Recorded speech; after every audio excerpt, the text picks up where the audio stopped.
बृहस्पति देव की व्रत कथा। प्राचीन समय की बात है। भारत में एक राजा राज्य करता था। वह बड़ा ही प्रतापी और दानी था। नित्य प्रतिदिन मंदिर में भगवत दर्शन करने जाता था। वह ब्राह्मण और गुरु की सेवा किया करता था। उसके दरबार से कोई भी याचक निराश होकर नहीं लौटता था। वह प्रत्येक गुरुवार को व्रत रखता एवं पूजन करता था। हर दिन गरीबों की सहायता करता था। परंतु यह सब बातें उसकी रानी को अच्छी नहीं लगती थी। वह न व्रत करती न किसी को एक पैसा दान में देती थी। वह राजा से भी ऐसा करने को मना किया करती थी। एक समय की बात है कि राजा शिकार खेलने वन को चले गए थे। घर पर रानी और दासी थी। उस समय गुरु बृहस्पति देव साधु का रूप धारण करके राजा के दरवाजे पे आए और भिक्षा मांगने लगे। तो साधु ने रानी से भिक्षा मांगी तो वह कहने लगी कि हे साधु महाराज, मैं इस दान पुण्य से तो तंग आ गई हूँ। इस कार्य के लिए तो मेरे पति देव ही बहुत हैं। अब आप ऐसी कृपा करें कि सारा धन नष्ट हो जाए ताकि मैं आराम से रह सकूं। साधु रूपी बृहस्पति देव ने कहा, हे देवी, तुम तो बड़ी विचित्र हो। संतान और धन से कोई भी दुखी नहीं होता, इसको सभी चाहते हैं। पापी भी पुत्र और धन की इच्छा रखता है। अगर तुम्हारे पास धन अधिक है तो भूखे मनुष्य को भोजन कराओ, प्याऊ लगवाओ, ब्राह्मणों को दान दो, धर्मशालाएं बनवाओ, कुआं, तालाब, बावड़ी, बाग बगीचे आदि का निर्माण कराओ और निर्धनों की कुंवारी कन्याओं का विवाह करवाओ। साथ ही यज्ञ आदि करो। इस प्रकार के कर्मों से आपका कुल का और आपका नाम परलोक में सार्थक होगा एवं स्वर्ग की प्राप्ति होगी। परंतु रानी साधु की इन बातों से खुश न हुई। उसने कहा, हे साधु महाराज, मुझे ऐसे धन की आवश्यकता नहीं जिसको मैं अन्य लोगों को दान दूं और जिसको रखने और संभालने में ही सारा समय मेरा नष्ट हो जाए।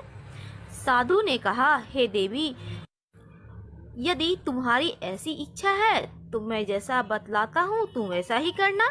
बृहस्पतिवार के दिन अपने घर को गोबर से लीपना, अभी के युग में पोछा लगाना जिसे कहते हैं, अपने केसों को पीली मिट्टी से धोना, केसों को धोते समय स्नान करना, राजा से कहना वह हजामत करवाए, भोजन में मांस मदिरा खाना, कपड़ा धोबी की यहाँ धुलने डालना। इस प्रकार 7 बृहस्पतिवार करने से तुम्हारा धन नष्ट हो जाएगा। यह कहकर साधु महाराज रूपी बृहस्पति देव अंतर ध्यान हो गए।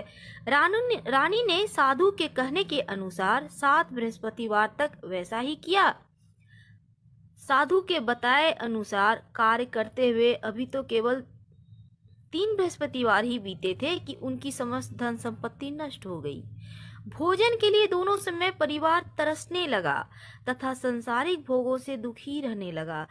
तब वह राजा रानी से कहने लगा कि हे रानी, तुम यहाँ पर रहो, मैं दूसरे देश को जाता हूँ, क्योंकि यहाँ पर मुझे सभी मनुष्य जानते हैं, इसलिए मैं यहाँ कोई कार्य नहीं कर सकता। अब मैं परदेश जा रहा हूँ, वहाँ कोई काम धंधा करूँगा, शायद हमारे भाग्य बदल जाए। ऐसा कहकर राजा परदेश चला गया और वहाँ जंगल में लकड़ी काटता और शहर में बेचता।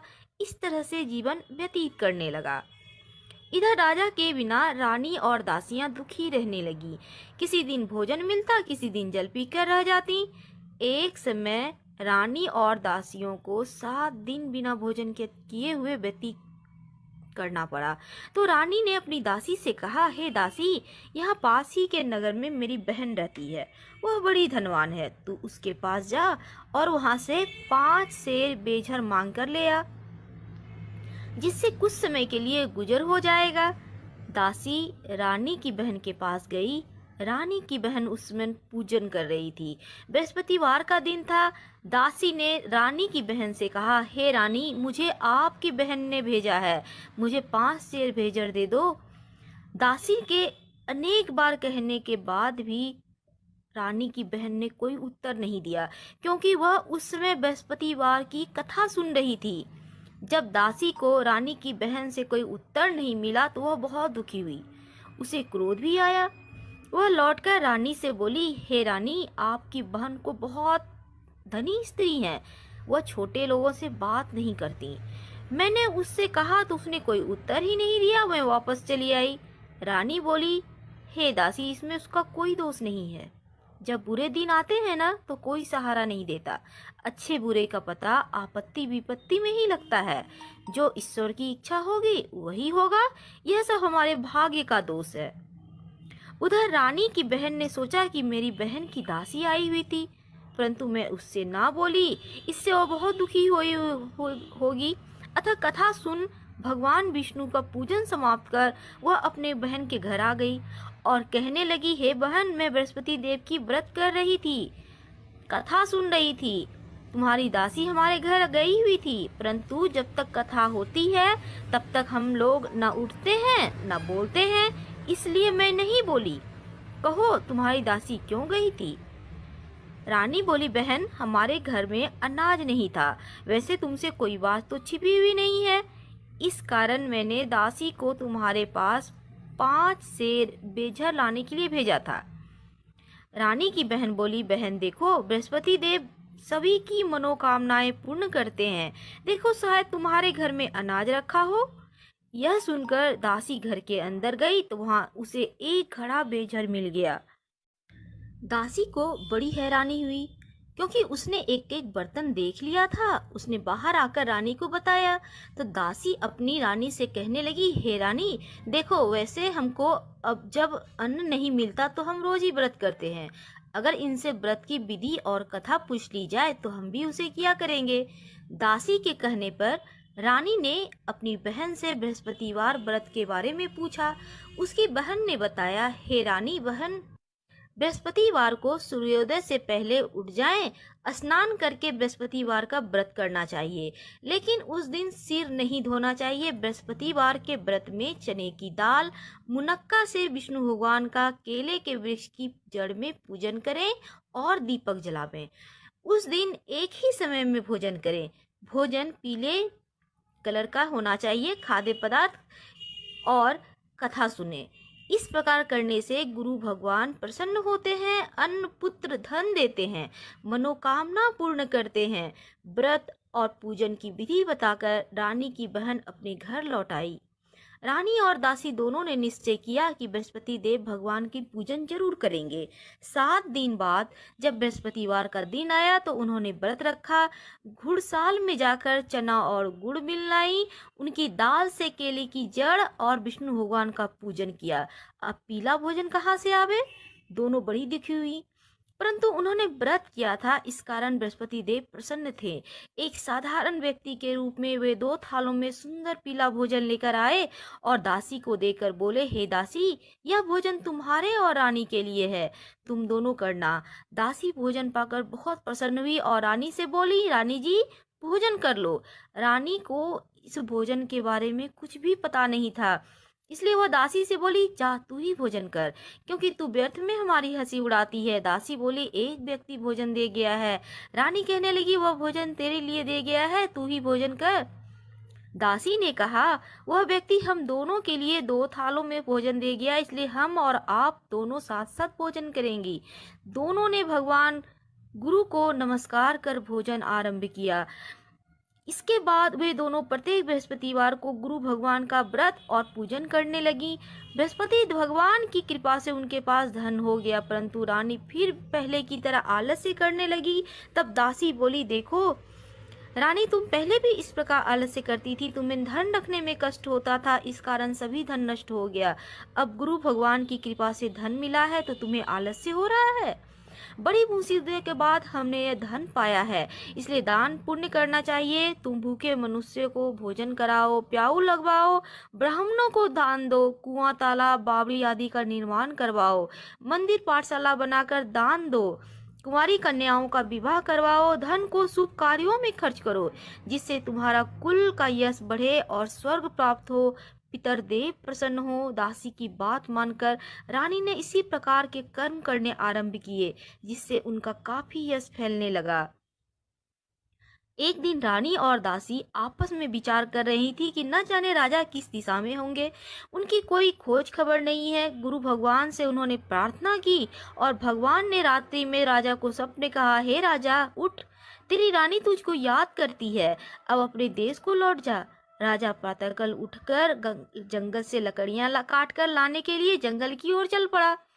जंगल से गुजरते हुए वह सोचने लगा, रानी की गलती से उसे कितने दुख भोगने पड़े। राजपाट छोड़कर उसे जंगल में आकर रहना पड़ा। जंगल से लकड़ियां काटकर उन्हें बेचकर गुजारा करना पड़ा। उसी समय उस जंगल में बृहस्पति देव एक साधु के रूप में आए और राजा के पास आकर बोले, हे लकड़हारे, तुम इस सुनसान जंगल में किस चिंता में बैठे हो, मुझको बताओ। यह सुनकर राजा के नेत्रों में जल भर आया और साधु की वंदना करके बोला, हे प्रभु, आप सब कुछ जानने वाले हैं। इतना कहकर राजा ने साधु को अपनी संपूर्ण कहानी बतला दी। महात्मा दयालु होते हैं। वे राजा से बोले, हे राजा, तुम्हारी पत्नी ने बृहस्पति देव का अपमान किया था, अपराध किया था, जिसके कारण तुम्हारी यह दशा हुई। अब तुम किसी प्रकार की चिंता मत करो, भगवान तुम्हें पहले से अधिक धन देंगे। देखो, तुम्हारी पत्नी ने बृहस्पतिवार का व्रत आरंभ कर दिया है। अब तुम भी बृहस्पतिवार का व्रत करके चने की दाल और गुड़ जल में डालकर लोटे में केले का पूजन करो, फिर कथा कहो और सुनो। भगवान तुम्हारी सब मनोकामनाओं को पूर्ण करेंगे। साधु को प्रसन्न देखकर राजा बोला, हे प्रभु, मुझे लकड़ी बेचकर इतना पैसा तो मिलता नहीं और बचता भी नहीं जिससे कि भोजन करने के उपरांत कुछ बचा सकूं। मैंने रात्रि में अपनी रानी को व्याकुल देखा है। मेरे पास कोई साधन नहीं जिससे समाचार जान सकूं। फिर मैं बृहस्पति देव की क्या कहानी कहूं, मुझको तो कुछ भी मालूम नहीं है। साधु ने कहा, हे राजा, तुम किसी प्रकार की चिंता मत करो। बृहस्पतिवार के दिन तुम रोजाना की तरह लकड़ियां लेकर शहर में जाओ।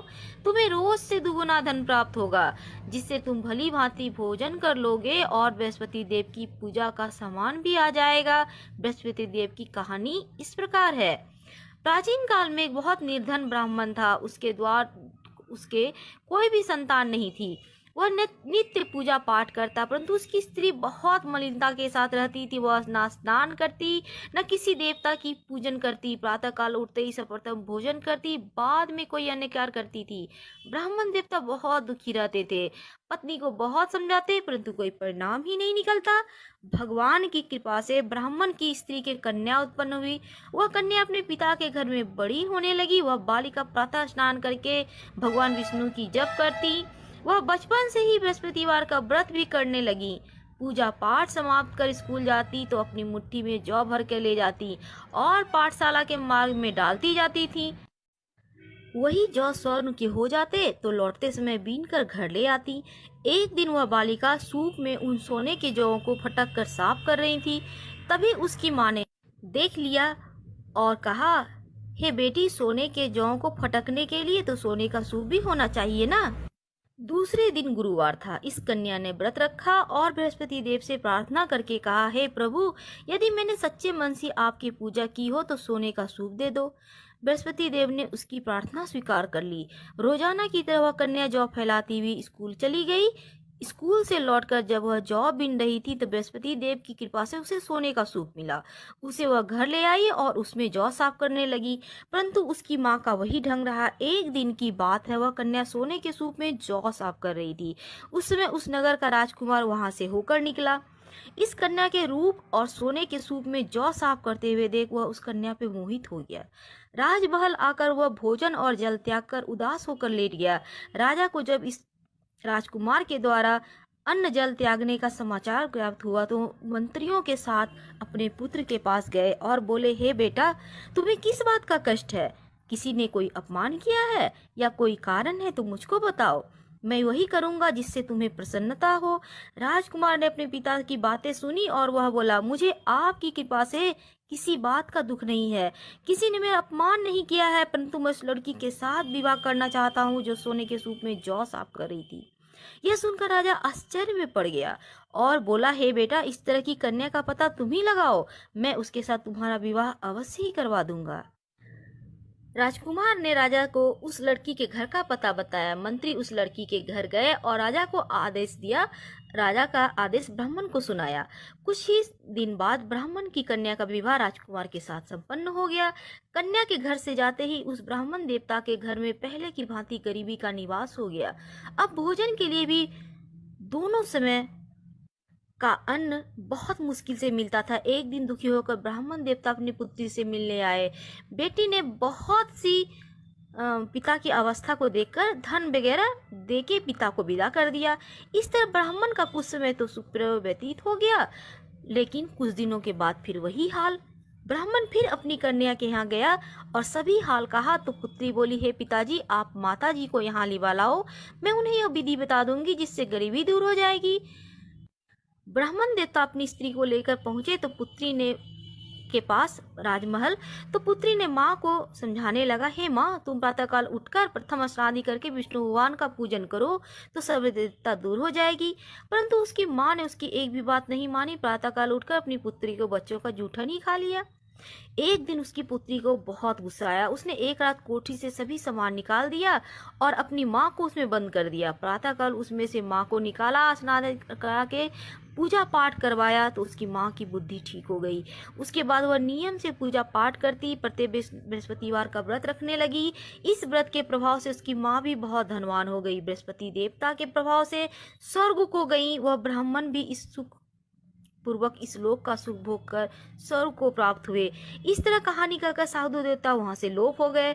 धीरे धीरे समय व्यतीत होने लगा। फिर वही बृहस्पतिवार का दिन आया। राजा जंगल में लकड़ी काट कर किसी शहर में बेचने गया।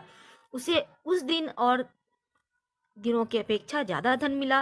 राजा ने चना गुड़ आदि लाकर बृहस्पतिवार का व्रत किया और उस दिन से उसके सभी क्लेश दूर हो गए। परंतु जब अगला गुरुवार का दिन आया तो बृहस्पतिवार का व्रत करना भूल गया। इस कारण बृहस्पति देव नाराज हो गए। उस दिन उस नगर के राजा ने विशाल यज्ञ का आयोजन कराया और अपनी समस्त राज्य में घोषणा करवा दी कि कोई भी मनुष्य अपने घर में भोजन ना बनावे, ना आग जलावे, समस्त लोग मेरे यहाँ भोजन करने आवे।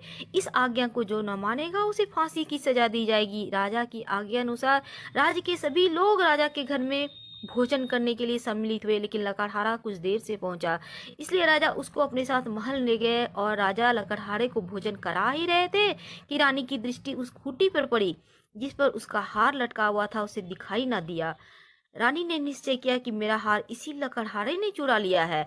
उसी समय सैनिक बुलवाकर उसको जेल में डलवा दिया। तब लकड़हारे जेल में गया तो बड़ा दुखी होकर विचार करने लगा कि न जाने कौन से पूर्व जन्म के कर्म से मुझे यह दुख प्राप्त हुआ है, और उसी साधु को याद करके रोने लगा जो जंगल में मिला था। तत्काल बृहस्पति देव साधु के रूप में प्रकट हुए और उसकी दशा को देखकर कहने लगे, हे रे मूर्ख, तूने बृहस्पतिवार की कथा नहीं कही, इसी कारण तुझे यह दुख प्राप्त हुआ है। अब तू चिंता मत कर। बृहस्पतिवार के दिन जेल खाने के दरवाजे पर 4 पैसे पड़े मिलेंगे। तू उनसे बृहस्पति देव की पूजा करना तो तेरे सभी कष्ट दूर हो जाएंगे। अगले बृहस्पतिवार उसे जेल के द्वार पर 4 पैसे मिले। राजा ने पूजा का सामान मंगाकर कथा कही और प्रसाद बांटा। उसी रात्रि को बृहस्पति देव ने उस नगर के राजा को स्वप्न में कहा, हे राजा, तुमने जिस आदमी को जेल में बंद कर दिया है वह निर्दोष है, वह राजा है, उसे छोड़ देना। रानी का हार उसी खूंटी पर लटका हुआ है। अगर तू ऐसा नहीं करेगा तो मैं तेरे राज्य को नष्ट कर दूंगा। राजा प्रातःकाल उठा और खूंटी पर हार टंगा हुआ देख लकड़हारे को बुलाकर क्षमा मांगी और राजा के योग्य सुंदर वस्त्र आभूषण भेंट कर उसे विदा किया। गुरुदेव की आज्ञा अनुसार राजा अपने नगर को चल दिया। जब राजा नगर के निकट पहुंचा तो उसे बड़ा ही आश्चर्य हुआ। नगर में पहले से अधिक बाग, तालाब, कुएं और बहुत सी धर्मशालाएं आदि बने हुए थे, मंदिर आदि बने हुए थे। तो राजा को आश्चर्य हुआ। राजा ने पूछा, यह किसका बाग और धर्मशाला है? तब नगर के सब लोग कहने लगे, यह सब रानी और दासी के द्वारा बनवाए गए हैं। राजा को आश्चर्य हुआ और गुस्सा भी आया। जब रानी ने खबर सुनी कि राजा आ रहे हैं तो उसने अपनी दासी से कहा, हे दासी, देख राजा हमको कितनी बुरी हालत में छोड़ गए थे, वह हमारी हालत को देखकर लौट न जाएं, इसलिए तू दरवाजे पर खड़ी हो जा। रानी की आज्ञा अनुसार दासी दरवाजे पर खड़ी हो गई। जब राजा आए तो उन्हें अपने साथ महल में लिवा लाई। तब राजा ने क्रोध करके अपनी तलवार निकाली और पूछने लगा, बताओ यह धन तुम्हें कैसे प्राप्त हुआ? तब रानी ने बताया, हमें यह सब धन बृहस्पति देव की व्रत के प्रभाव से प्राप्त हुआ है। राजा ने तब निश्चय किया कि 7 रोज बाद तो सभी बृहस्पति देव की पूजन करते हैं, परंतु मैं रोजाना ही दिन में 3 बार कथा करूंगा और रोज ही व्रत किया करूंगा। अब हर समय राजा के दुपट्टे में चने की दाल बंधी रहती, वह दिन में 3 बार कथा कहता। एक रोज राजा ने विचार किया कि चलो अपनी बहन के यहाँ हो आवे। इस तरह निश्चय कर राजा घोड़े पर सवार होकर अपनी बहन के यहाँ चल दिया। मार्ग में उसने देखा कुछ आदमी मुर्दे को लिए जा रहे हैं। उन्हें रोककर राजा कहने लगा, अरे भाइयों, मेरी बृहस्पतिवार की कथा सुन ले। वे बोलो, लो हमारा आदमी मर गया है, इसको अपनी कथा की पड़ी है। परंतु कुछ आदमी बोले, अच्छा कहो, हम तुम्हारी कथा भी सुनेंगे। राजा ने दाल निकाली और कथा कहनी शुरू कर दी। जब कथा आधी हुई तो मुर्दा हिलने लगा और कथा समाप्त हुई तो राम राम कहते हुए मुर्दा खड़ा हो गया। राजा आगे बढ़ा, उसने चलते चलते शाम हो गई। आगे मार्ग में एक किसान खेत में हल चलाता मिला। राजा उससे बोला, अरे भैया, तुम मेरी बृहस्पति देव की कथा सुन ले। किसान बोला, जब तक मैं तेरी कथा सुनूंगा 4 अढ़ैया खेत जोत लूंगा, जा कथा अपनी किसी और को सुनाना। राजा आगे चलने लगा। राजा के हटते ही बैल पछाड़ करके गिर गए। किसान के पेट में बहुत जोर दर्द होने लगा। उसी समय किसान की माँ रोटी लेकर आई। उसने जब यह देखा तो अपने पुत्र से सब हाल पूछा। बेटे ने सभी हाल कह दिया। तो बुढ़िया दौड़ी दौड़ी घुड़सवार के पास गई और उससे बोली, मैं तेरी कथा सुनूंगी, तू अपनी कथा मेरे खेत पे चल के कहना। राजा ने लौटकर बुढ़िया के खेत पे जाकर कथा कही, जिसके सुनते ही बैल खड़े हो गए। किसान का पेट का दर्द भी बंद हो गया। राजा अपनी बहन के घर पहुंचा तो बहन ने भाई की खूब मेहमानी की। दूसरे रोज प्रातःकाल राजा जगा तो वह देखा कि सब लोग भोजन कर रहे हैं।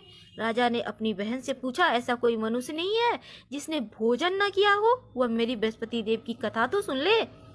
यह सुनकर बहन बोली, भैया, यह देश ही ऐसा है, लोग यहाँ पहले भोजन करते हैं, बाद में अन्य कार्य करते हैं। अगर कोई पड़ोस में है तो मैं देख कर आती हूँ। ऐसा कहकर बहन चली गई, परंतु उसे ऐसा कोई भी व्यक्ति नहीं मिला जिसने भोजन न किया हो। अतः वह एक कुम्हार के घर गई जिसका लड़का बीमार था। उसे मालूम हुआ कि उसके यहाँ से 3 रोज से किसी ने भोजन नहीं किया है। रानी ने अपने भाई की कथा सुनने के लिए कुम्हार से कहा तो वह तैयार हो गया। राजा ने जाकर बृहस्पतिवार की कथा कही, जिसका सुनकर उसका लड़का ठीक हो गया।